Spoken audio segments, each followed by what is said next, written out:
Welcome back to the Ball Does Lie podcast, your one-stop shop for daily and weekly NBA content. I'm your host, Brendan, joined by my co-host, Amir, and we're talking Amir's favorite team in this segment, your Miami Heat, Amir, after going through a bit of a slump in the season, are on a pretty impressive four-game winning streak. What do you think? Are they back? Are they legitimate contenders in the East again, or do you need to calm some of these expectations?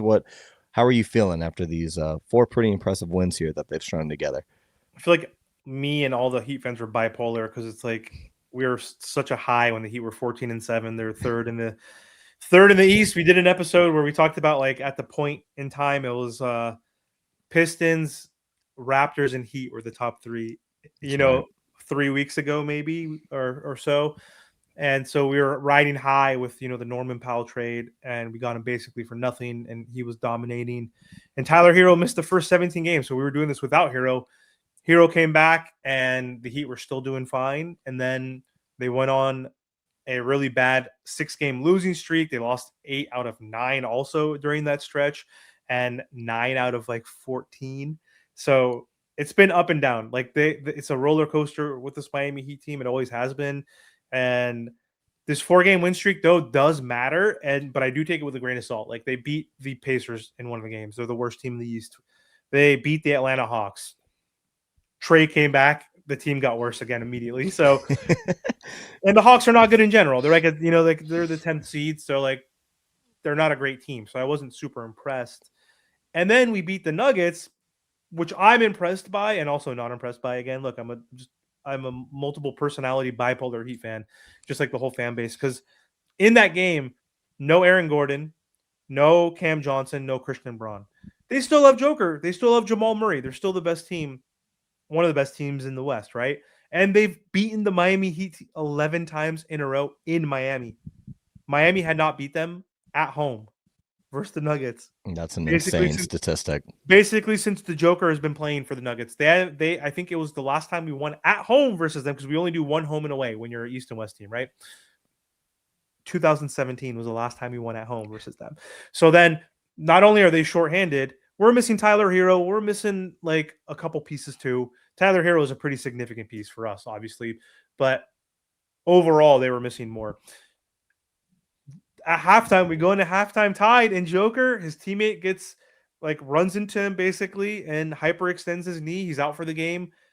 Huge reason why the Miami Heat then start dominating, win by double figures. I think you got to take that with a grain of salt. But then last night, the Miami Heat went in against the best team in the East, the number one team in the East. They have a superstar on this team. We don't have a superstar on our team. They had Cade Cunningham, who's number 3 in MVP voting today, one of the best all-around teams in the NBA, and we went and beat them on the road, and that was huge. And it was the defense. I think the defense has stepped up, which helps us win the majority of our games. Our offense is inconsistent. We've been doing a lot more pace and space, one of the fastest teams in the NBA. We basically eradicated the pick and roll from our scheme and structure, and some games we shoot like shit and we're super inefficient, and we make a high percentage of threes, but we don't take a lot. We're like bottom 5 in the NBA in terms of shots taken and made. So that's going to impact your ability to win on this team. And we don't have a true number 1 alpha. So I don't think they're contenders per se, but I think they're dangerous. They're showing they can be dangerous. And as long as they're healthy, I think this team could possibly get a 4 to 6 seed. I just want to avoid the play-in. We're 7th still, and we've been in the play-in like forever with the Bulls and Hawks, and I'm just sick of the play-in. That's like, Yeah, it's time for you guys to separate yourselves from that kind of group of teams, which I think with the Cavs playing the way they're playing this season, I think you guys are starting to do that. You mentioned your pace. You guys have been the fastest team in the NBA all season on this 4-game winning streak. You're even faster than you normally are and getting more possessions per game than you normally do. You're getting about 5 more possessions now on this run. Do you think your guys' pace is just a key point in your success, given that your offense can be a bit inconsistent in the half court as you're kind of adjusting to this kind of isolation style of play?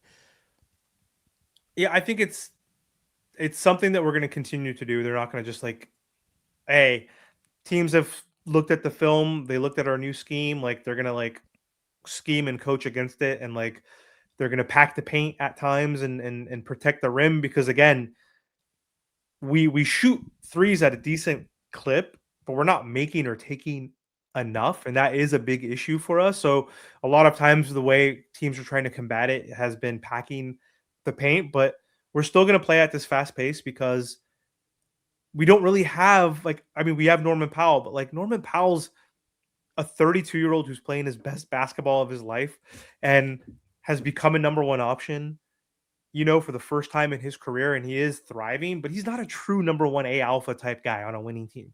Tyler Hero is not that either. Bam Adebayo is not that. So it's more of an egalitarian kind of who's hot.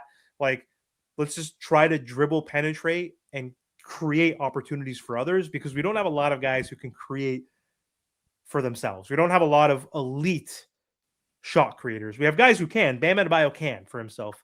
Tyler Norm can, but they're not Luca. They're not SGA. They're not Ant Edwards. They're not Jalen Brunsons of the world. So we're still going to continue to play because, again, if we're not going to get a ton of threes up, we still want to get a ton of shots up in general at the rim. Even if they're going to pack the paint, Jaime Jaquez is freaking relentless. That guy is just going to shoulder and shimmy his way, and his footwork is immaculate, like Hakeem the Dream, and he's still going to try. Norm Powell is still going to try, like straight line. If you cut him off from his 3-point shot, he's going to go downhill. So, what do you think about Jaime? I know you're a big Jaime guy. Like, what do you think about the Miami Heat's offense? Because that's going to be tricky because their defense is stable. They're fourth in the league. They're like on the cusp of becoming a top 10 offensive and defensive team. We talked about that before in the past. Yep. If you're top 10 in both, you're usually actually a contender, right? So, what are your thoughts on Jaime and like the offensive scheme? Yeah. I love Jaime, and having the ability to bring him off the bench and just run with the second unit, I think is pretty huge for the Heat, and just helps sustain any type of offensive momentum that first group can kind of put together, or help maybe give them a jolt of energy if that first group is a bit sluggish to start the game. But you said it, his relentlessness, I think, is perfect and tailor-made for this type of offense, where you're really just trying to put guys in space and let them attack their one-on-one matchups. And I think Jaime is just perfect for that type of ball. And you mentioned it, you guys do lead the league in field goals attempted, which makes sense as you guys have the most possessions per game. So it's interesting to see that you guys get about 93 shots up per game. And then your 3-point attempts, you guys are 21st in the league in 3-point attempts, only shooting what, about 28. yeah, you're shooting 35 threes a game as a team. That's a decent amount. I thought it was lower for just top of my head. Yeah, like it's still bottom half of the league, but then like you said, you guys shoot it at a pretty efficient clip. Sixth in the NBA at 3-point percentage at 37%. So I wonder if you guys maybe just up the attempts, that can maybe expand a little bit more of your offensive ability and maybe propel you into that top 10, because you guys are sitting right outside the top 10 at 13 in your offensive rating. And with the amount of possessions you guys grab, I think if you convert a couple more of those into some solid 3-point attempts, then, I think your offense can just take off. But like you said, you guys are missing a true number one, I think, offensive engine. Norman's great. Tyler Hero's great when he's healthy. He hasn't been healthy very often. Bam's great, but again, not quite the engine you want, leading your team offensively. So if you guys could add one more piece just to close this segment out, Amir, I got to ask you, who would you love to see in a Heat uniform to maybe help take you guys to the next level? Jimmy Butler. Bring Jimmy back, baby. Bring big time back. Big face coffee back. Bro, if we had Norman Powell with Jimmy Butler, like if we were able to add that piece, because we were trying to add Damian Lillard, we were trying to add the KD, we were trying to add that next option because Tyler and Bam, simply were good, obviously, to help contribute, but they weren't good enough. Like Jimmy could be our 1A in the playoffs because in the regular season, he obviously doesn't care.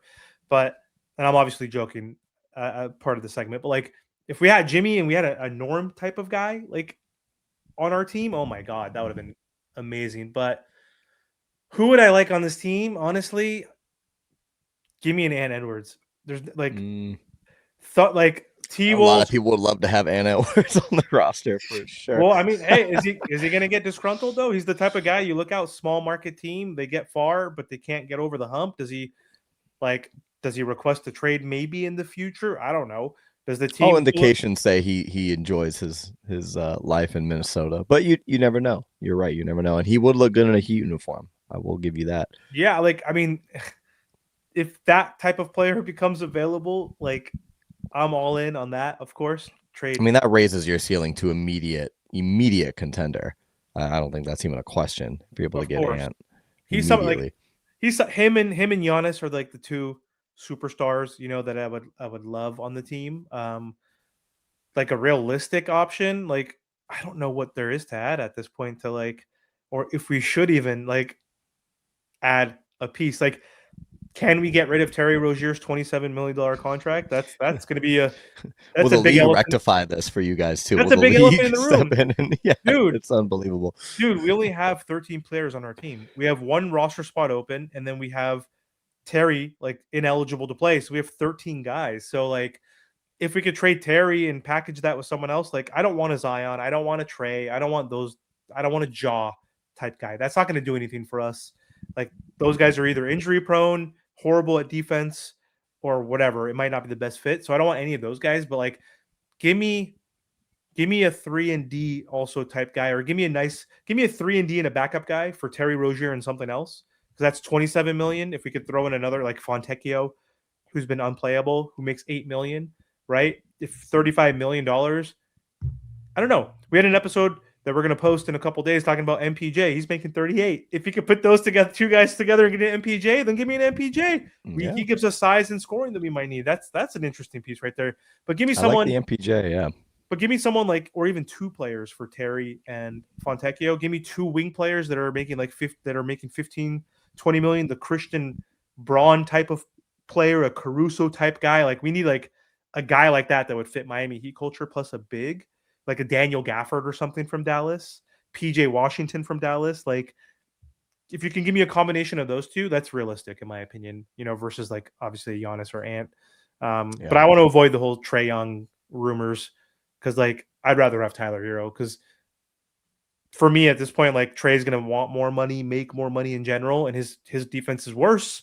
Technically, Tyler's a bad defender, but he's about as bad as Trey, and Trey's a pipsqueak. At least Tyler Hero's 6'5" and has put on some muscle over the years, right? Trey is literally like what 6'2", like If 175 that, pounds. Yeah. yeah, So and yeah, I don't think Pat Riley is itching to bring Trae Young into the no, building. I gotta say. not at all. Um, all right, Amir. Well, I want to thank you for jumping in and giving us an update on the Heat. Just final thoughts before we close. Any other updates you want to look at? Maybe look ahead of their schedule. Do they continue this 4-game winning streak? How many games do we got until they finally trip up here? Probably tomorrow. They're playing Anthony Edwards and the T-Wolves. So That's how you know you're a real fan. This is how yeah. you know. Yeah, there's no biased homer bullshit here. I just tell Zero. it how it is. I mean, the way we've been playing though, if we play the defense and offense like this and it's clicking against the T-Wolves, we could beat the T-Wolves. Didn't some crappy team just beat the T-Wolves like recently? Who did they lose to? They lost to someone. They had a bad loss recently. Yeah, They they did. lost They just lost to the Hawks and they they lost lost to the Nets. the Nets and the Hawks in the same week. Like, and they lost to the Grizzlies. Like Grizzlies aren't that great. They're not bad, obviously, but they lost to the Grizzlies also like a week and a half ago. I mean, they're better than the Grizzlies. They're a lot better than the Grizzlies. They should be, at least, right, on paper. So It should be.